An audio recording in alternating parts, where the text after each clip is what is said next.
EA Interviews, episode 161. Inspiration, transformation, success stories, and the imperfect action round. 7 days a week. Join Mario Ficini for today's Expert Authority Effect interview.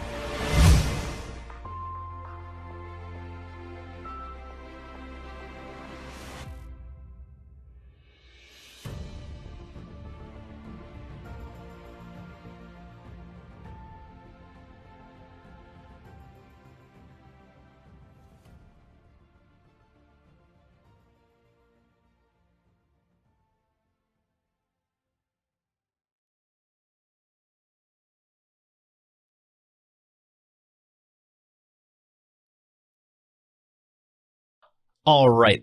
We have none other than Alex Nerney on today's episode, and I'm excited to hear from him. He is an author, an entrepreneur, an adventurer, cold brew addict, and he also happens to run a couple of multi-million-dollar companies with hundreds of thousands of emails and subscribers on his list. I cannot wait for him to share. We're going to have a lot of fun. We already were. I'm going to bring him up right after we thank our sponsor. How would you like to grow your wealth easier than you think with the change you probably don't notice anyhow automatically? That's why I started the Compounding Interest Snowball Investing with Acorns and advise you do too. Get started simply and easily today at eainterviews.com/acorns. Here he is, ladies and gentlemen, Alex Nerney. Alex, how are you feeling today? Doing great. Let's do this thing. I am excited to hear what you have to say because obviously you're successful with your businesses, your multiple businesses, and a couple are in the same field, a couple are in a different field. And I want to know your take on why aren't you working a job? Why did you decide to build this empire instead? Yeah, so it was about 2015. I was working as a personal trainer and my hours were being traded for dollars. And I was really sick of waking up at 5 a.m. I told myself at the beginning if I could just sleep in and I could afford organic groceries. Those were the big goals that I set at the time, and that was the main catalyst that drove me and got me started. Had one successful website and progressed, but man, that's where it all began. Well, I love hearing that because I remember years ago myself, I was like, man, if I could just get some protein shakes, that would be like I've arrived. Because those things aren't cheap. Yep. And consistently. Funny how those little things can drive you forward like that. I mean, for me, it was like those early morning clients. I was just like, man, if I could just sleep in, like how much more healthy, how much more happy would I be?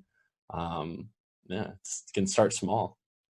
That was actually another one of mine. I was working somewhere and starting my company, and I've been doing it full time since 2008 now. But I was like, if there's just one thing I could get, and it was control my calendar, I was like, that's everything. And it sounds like it was for you too. Got to ask, what's this? If I could just sleep in more, is that 5 a.m., 6 a.m. for you? Or is that 7, 8, 9 or later? Do you mean where it started or where I sleep now? Yes to both. Okay. So where it started, I was waking up, I think, at 4:30. I learned that really expensive clients that wanted to pay well wanted me up really early. And so for the personal training? For the personal training, yeah. And then what was worse about that too is that you also work nights.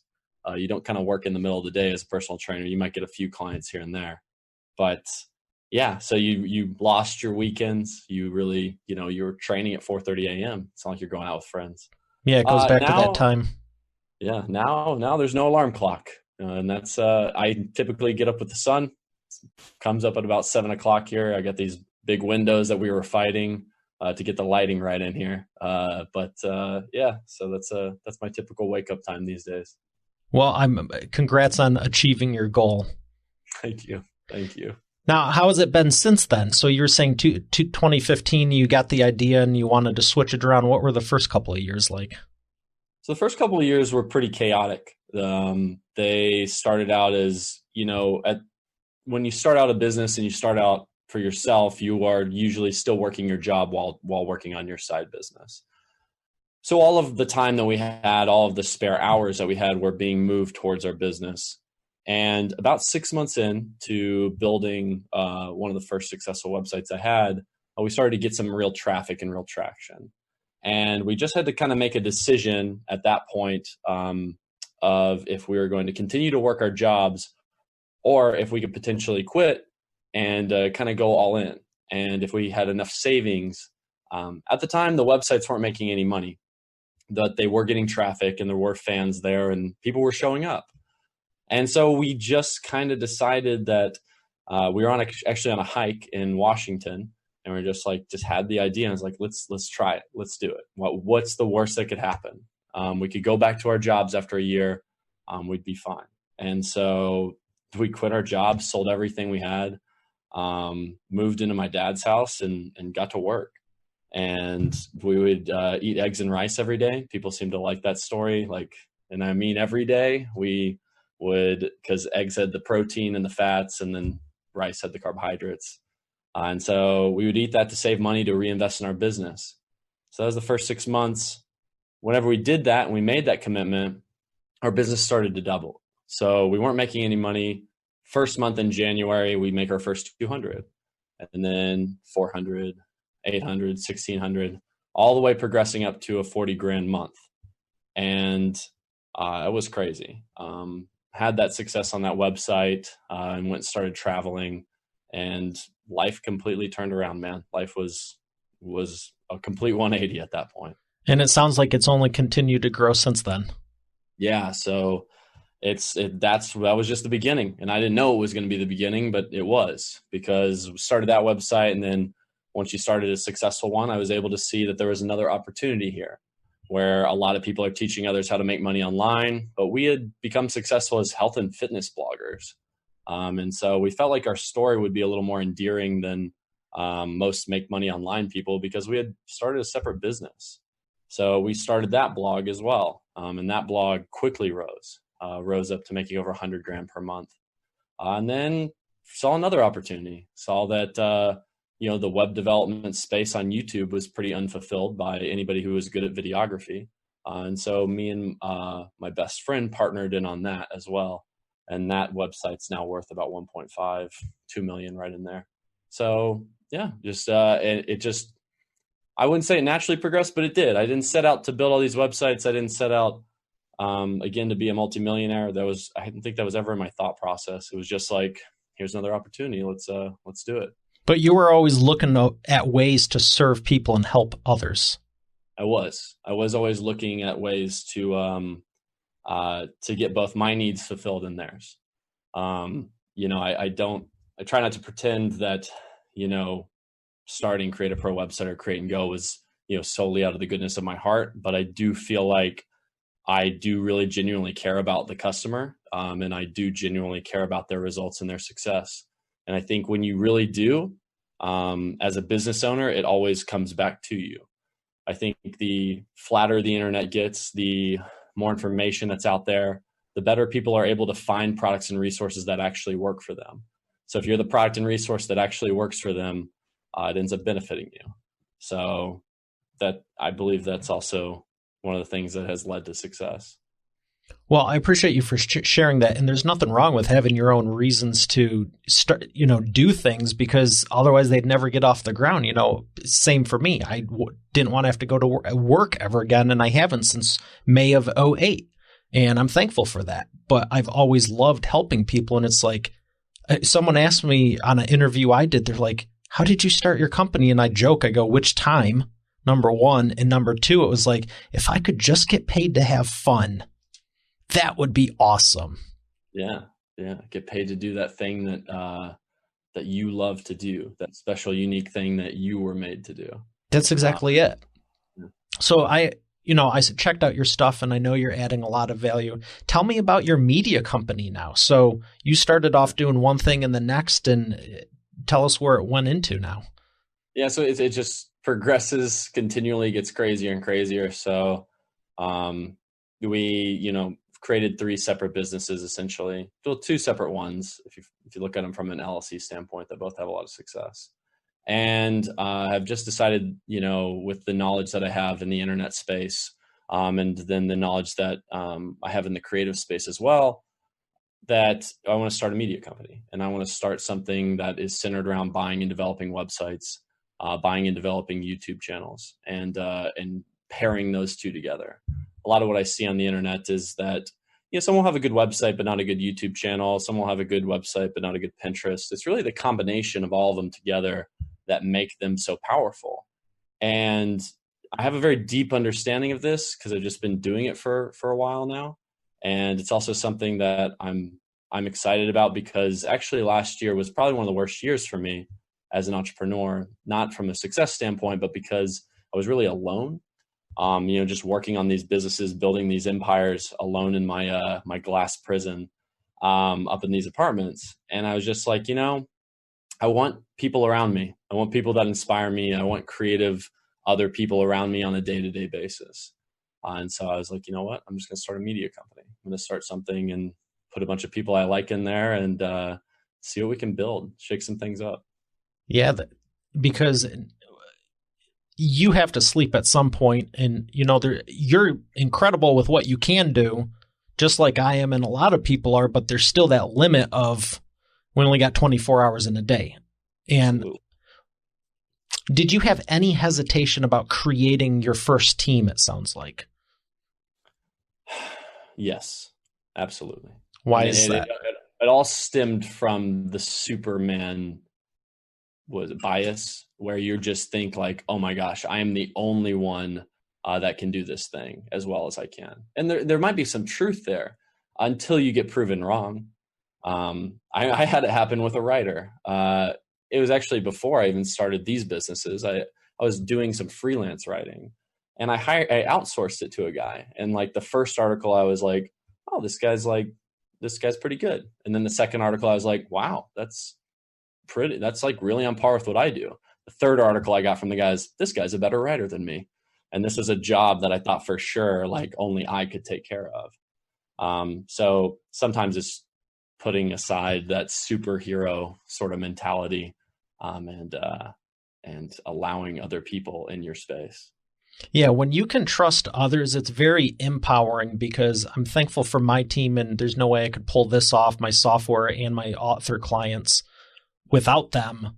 But at the same point, it's, you have that, it's like, I don't want anything to go wrong, so I'll just keep it here, but you can never grow if it's never past you.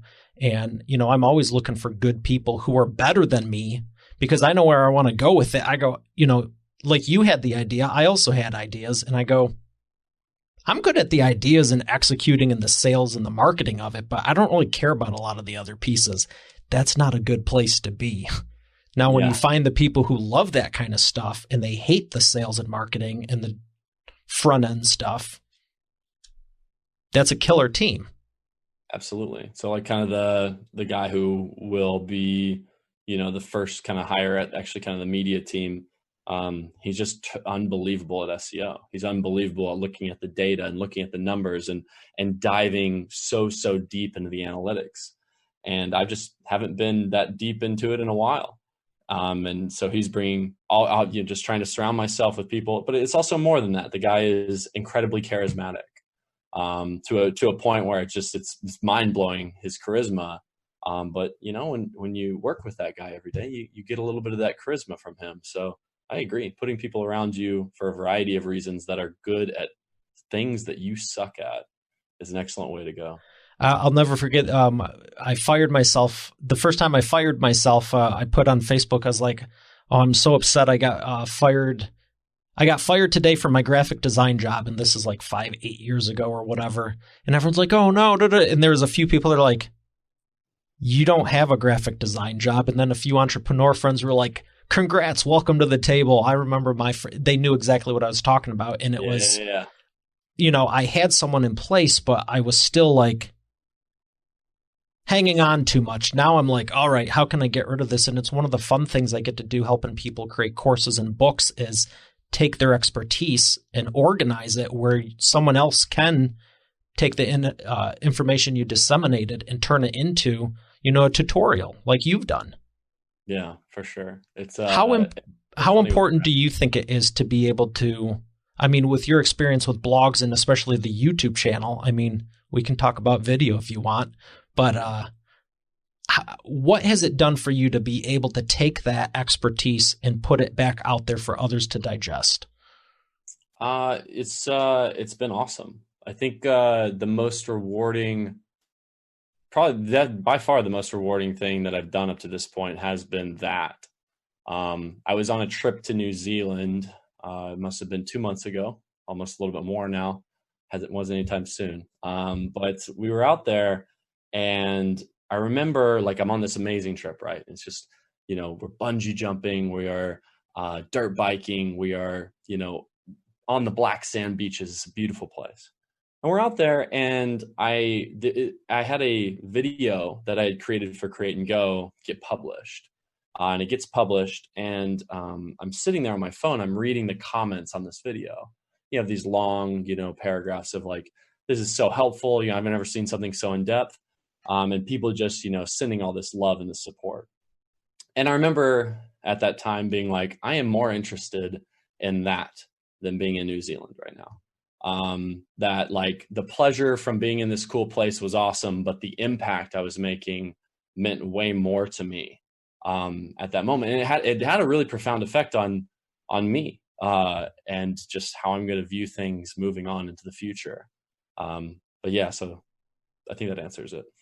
It does. And it's inspiring to hear that, because some people think it's like, I'll be successful when I can just do whatever I want, have unlimited money and just float around. And, I have ultra successful people on my show like yourself. And it's like, I'm trying to think of one that had an answer that wasn't similar to what you're saying. And it's not about the impact. And I'm trying to think, if there was one, my team and I need to do a better job screening people. Because I'm personally looking for people like yourself to align with. And truthfully, if I get the least, highest, any sense that they're not have a servant's heart, I'm like, no, they're not coming on my platform or show or whatever. But the people who are, I'll bend over backwards and put you in front of everyone I know and reach out and contact them for you, Yeah, love that. And, it's the real recognizes real. It's like the same way, like when I see other business owners, you can see what they're in it for. And kind of like you said earlier as well, it's like you can get it, it's mutual. You can get the things you want and need, as well as serve other people to a very high degree. So there's virtually no reason not to be, in my mind. I think it's easier now more than ever. I think so. I mean, it's always been possible, but now it's just a matter of, every time I look and retool our system for the publishing process that I've been doing for close to a decade, it's like it's getting simpler and simpler as long as you have the idea. Mm-hmm.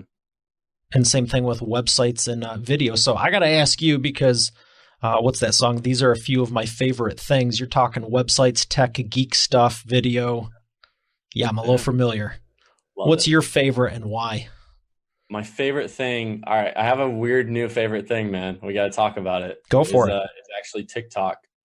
I think in the business world, most people are still a little confused on like what it is. I love it.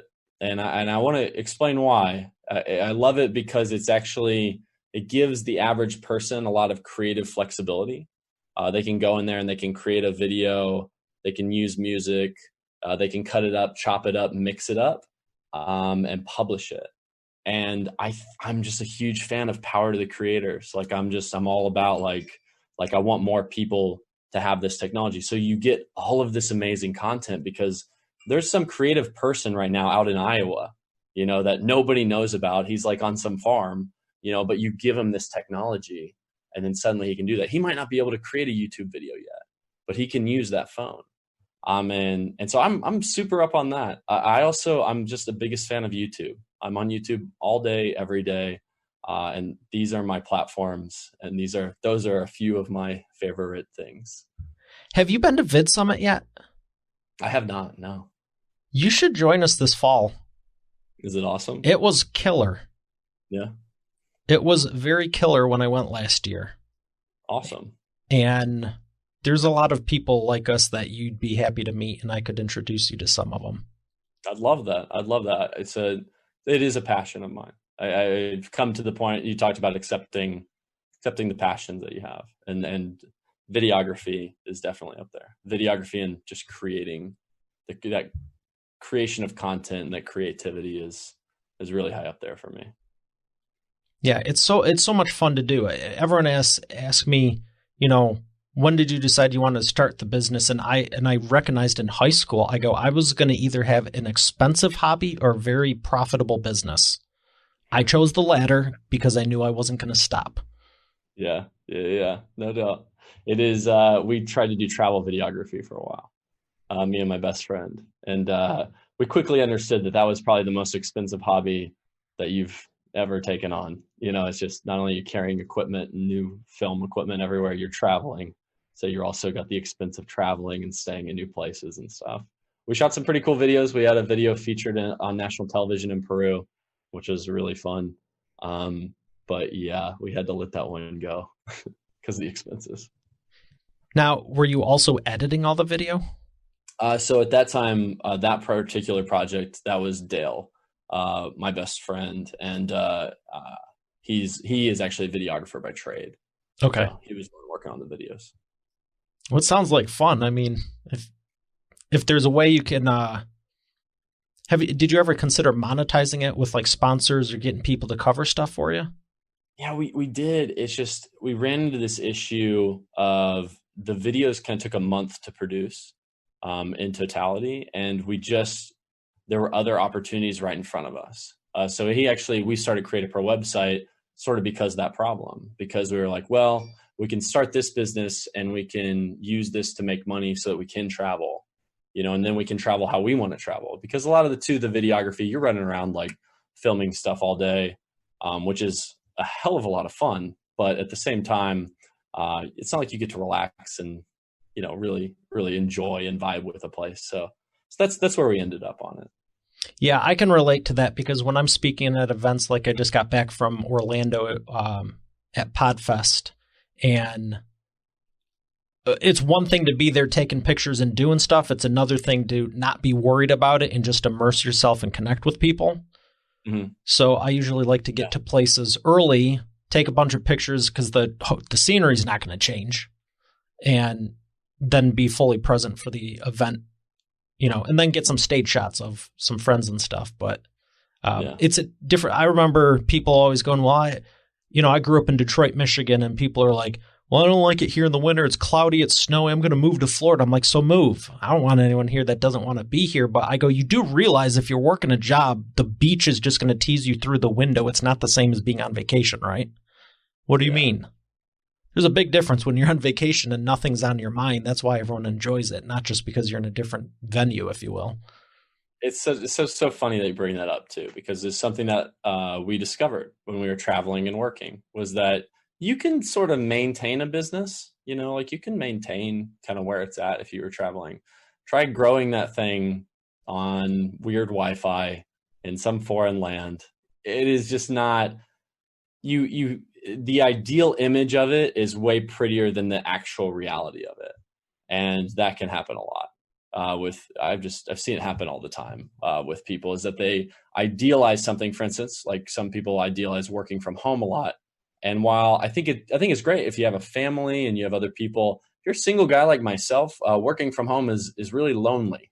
So it's like everybody has these idealizations in their head, and in practicality, they can be very different. Yeah, it reminds me of that picture where the guy on the sidewalk is like looking at the guy in the car going, I wish I had a car. And the guy in the car is looking at the Lamborghini going, I wish I had that car. And the guy in the Lambo is looking at the helicopter, and the guy in the helicopter is looking at the plane. And then you see the guy in the balcony looking at the plane that's like in a wheelchair that he says, I wish I could just leave. Yeah, exactly. It's the one I saw as well was there's like the big buff guy in the gym. Yeah. And he's like looking at the skinnier guy, and the skinnier guy's talking to some girl. And he's like, man, I wish I was charismatic like that guy. And that guy's looking at the buff guy. I was like, man, I wish I was strong like him. It's everywhere. The grass is greener where you water it. Hey, I like that. I heard that one.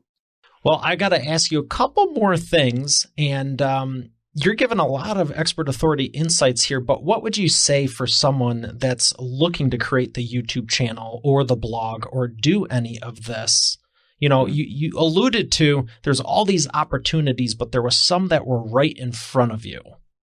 What would you advise for someone who wants to go wider, and just take on a bunch of new stuff with what they're doing? Is it worth it, or should they just double down on what's already working? I think that can be difficult because it really depends on where the person is at. I would say, if they that opportunity was a rare occurrence is what I'll say, where we started Create a Pro website. It was just a rare, perfect, symbiotic relationship where it was like, I know all this stuff about what Dale needs to create. Dale is this professional videographer who wants to learn web development. And he's also charismatic on camera. There's just so many moving parts to that was just like one of those, we absolutely have to do this. And even then, it took us like a year and some change before we earned any real money from it. So it was just one of those things that it was the perfect lineup. I think unless you have something that just strikes you as like, wow, we have to do that, I would say continue to double down on what you do. Also with the media company, starting this media company, it's a perfect relationship and marriage between what I know and, the guy that's going to essentially be running most of it. So that's what I would say. I think it's kind of like opportunities in real estate. It's like you get the best deal when you are just like sitting back and waiting on things. If you're like actively hunting and seeking, like that's when you like kind of go down the wrong path. I think that answers it. Well, I appreciate that.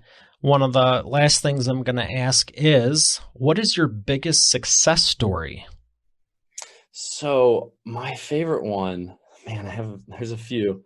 I want to do two, if that's all right. Yeah, please. Okay. I'm not about limiting your small mentality here.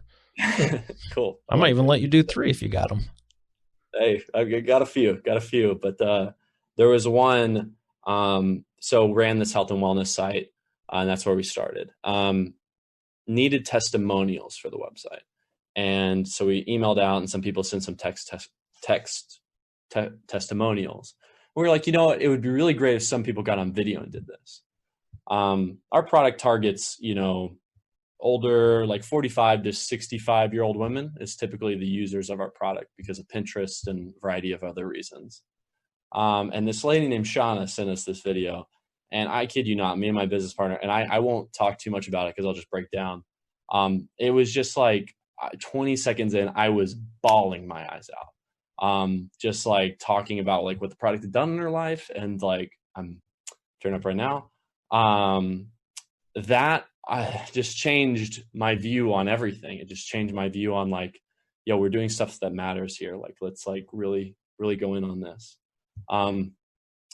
She had lost like 100 pounds or something like that, talking about like, the way her husband looks at her and all those things. So that one struck me deep. The next one that is a really cool one is Amira. She was a lawyer working at a typical law job, hating her life, starts a blog, goes from 0 to 20,000 a month in record time, probably in 3 months with our courses. She was just one of those people, struck the perfect niche, struck the perfect like hammer on the head, and has made it all the way to doing 45 grand a month on her own with her legal blog. Both of those stories are cool for different ways. That's impressive because I found myself that there's so many people out there that have good ideas like us and they're afraid to execute. And it's not that they don't want to, don't know, they're not emotionally all over the place. It's not that they don't have the resources. They just don't know what steps to take. And the second you empower them with a book, a training, a course, a video, or a blog entry, and it's, A, B, C, D, E, F, G, you get success stories like you're sharing with us. It's so funny that you say that too. I couldn't agree more. There are just some people that are just wired like that just need to see it. And once they see the vision, it's just like 100%. And they just go. And we've had, out of all of our success stories, those are the people that have, gotten to the 30 grand per month, 20 grand per month mark, are the people who are just like, they're just all in. You feel their commitment from the get-go. Yeah, I've seen it too in various things, and especially with podcasting, it's like, how people show up and how long they've been doing the show, how many they put out, what they're doing with it. And it's no different than any business. It's like you could be doing it for 1 year and go to the top, or do it for 10 years and just still be kind of there.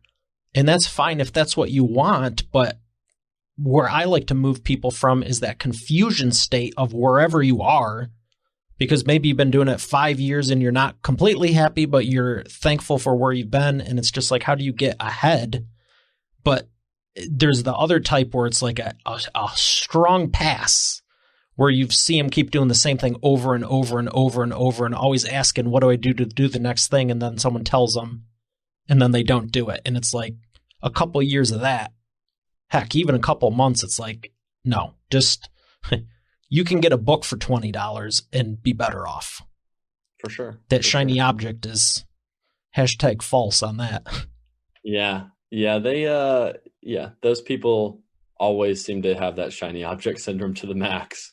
I love books. It's what I started with a lot of mine, and it's why I enjoy, doing them, because I remember when I had about $5 and it cost $3.99 to ship it, and the book was only a penny or two. And then I took the other $1 for highlighters and just devoured them. Right. Someone gives me a training on something, give me 30 to 60 days, and it's going to be a done deal. Love it. Love that. So love where you're coming from. Love what you're sharing. Got one more thing to do here. We call this the wheel of whatever. We're going to spin it and pretend that there's the question on it. Love it.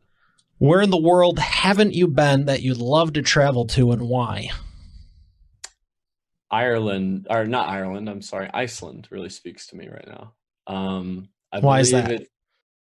There's just something about the rugged way that it's set up. There's something about the black sands and the ice and the coldness of it that inspires, or at least like pushes up that adventure junkie in me. That's like, let's go do that thing. That looks wild. That looks interesting. That one's next. Once things settle down a little bit. That would be a fun place. I have not been there myself either yet. Yeah. What about yourself? What's for you? I've always wanted to go to Greece. Oh, okay. Well, Italy and Greece, because I'm Italian. I'm not Greek. Greek just seems nice, and there's another reason. Do tell. I believe Atlantis is also, it's either under or it is Santorini. Okay. All right. I've always wanted to find Atlantis. That's the life goal. And based on the research I've done, that's where I currently believe it's at. So the Google history is going to be interesting. We got we're deep in the Atlantis searches. There's that wheel of what I know you like to travel, so that's why I asked you that. But I've had, depending on the person, it's my show, I can throw an audible, but I've asked like conspiracy theory stuff, or like, do you think dinosaurs exist? How old is the world? Where do you think Atlantis is? Do you think the moon landing was real? And some people are just like, so I'm excited to actually get the things on there and just have it land on something they don't want and be like, hey, don't tell them, but I'll let them pick a different one. I'm not going to make anyone feel uncomfortable, but yeah, it's just interesting. The world is a big place, and we only know so much about it, even with all the scholars out there that know everything. Yeah, for sure. I think that's also why space is so interesting to me as well. It's the same deal. Oh, we can go there too. Man, yeah, I wasn't that into it, and I had this one professor, and his name was Dan Kinnefick. I sat down in an astronomy class, and he's the biggest nerd I think I've ever seen in my life. But how he lit up about the stars and how big the universe is and everything, it just like pulled me in. I was just like, man, I think I'm into this too. And it was something about him and his energy. But yeah. Yeah, when you start thinking globally and universally, problems become a lot smaller. And I find a lot of people are just so microcosm in their own space. It's like, there's a whole world out there of people you can help. Absolutely. I always said we're one alien invasion away from the world coming together, you know? Could be. If there was some sort of alien invasion out there, I bet we'd all band together. I bet the human race could put aside its differences for a little while. I think people naturally want to be connected, and the bad ones make sure we stay driven apart. But there's been many times where it's like everyone does come together, and that's where magic happens. I agree. Well, we're going to thank our sponsor and come back to the second half with the Imperfect Action Round right after we thank our sponsor. Invest automatically, save for later, and spend today. That's why I love Acorns. I used to think spare change didn't make a difference and saving and investing was an old-fashioned manual process. It's not. And it's a game changer. If you're not leveraging compounding interest in your business and life, automatically you're missing out. Acorns not only makes saving and investing easy and automatic, it makes it even more valuable by investing with diversified portfolios, spare change, extra cash, and rounding up everyday transactions. You can even set recurring monthly investments in the amount you desire. To make good great, there is also a debit card option that will continue to help you save and invest even further when you spend. Plus, no minimum balance and overdraft fees. Now, for the cherry on top. They have partnered with 250 plus companies and brands, and growing, with their Found Money program to invest back a percentage into your account with the everyday purchases when you shop. 2 of which you're probably listening to this right now through an Amazon or Apple device. Get started profiting from your everyday life and business simply and easily today at eainterviews.com/acorns. Once again, that's eainterviews.com/acorns. Are you ready to take imperfect action? All the time. Let's do it. That's awesome. 60-second answers. First question. What is the fastest path to the cash? The fastest path to the cash would be Facebook marketing to a unique product that you made. Probably something, you could get something like Alibaba, but I imagine it would be something like some sort of course or handbook. Facebook marketing to a webinar to sell your product. It's the fastest way to get money right now. You'd want to have some expertise on the product, but that would be the fastest. So it sounds like you're saying just pay for the traffic? I would say that if you wanted it fast, absolutely. Excellent. Number 2, what's the biggest problem you see your prospects making and the fastest way they can fix it? The biggest problem they have is they get in their head, and the fastest way to fix it is by taking a ton of action and just progressing, understanding that the first actions you take are going to be terrible and you are not going to be good at it at the beginning, but be okay with that and be okay with looking like an idiot at the beginning and just trying to get better every day. If you did that, you would solve 99% of the problems that you face in your head. That's powerful. And it's very true. Because you can sit there and bang your head against the wall for a week or just do something and be better than you were the week before. Absolutely. I had a coach in high school, and he was like, he had this high-pitched voice, and he was like, "The world belongs to the doers." And he was right. Have you ever done voiceover work? I have done a YouTube channel called The Health Nerd, where I did a little bit of voice stuff. But that was pretty good. You kind of totally just switched that right there real quick, and I just pictured a cartoon like The Health Nerd. He was a cartoon, so maybe I should go for it. The number 3. What is the best way to maximize customer lifetime value? Ooh, offer them the first offer they get from you. I mean, every offer they get from you should knock out of the park, but the first one they get from you, destroy it. If you give them an email opt-in, make it the best email opt-in they've ever been in. If you sell them a $7 product, go over and beyond. If you sell a $100 product, make it worth $2,000, and that person will be with you forever. You're spitting some fire here. That's solid. Appreciate that. What are a couple books that have helped you? The biggest one was The Millionaire Fastlane. The reason why was it just quantified things. It just kind of really broke down like, hey, you spend X amount of hours in the day. Here's the time that you waste. Here's where it's not going to make you more money.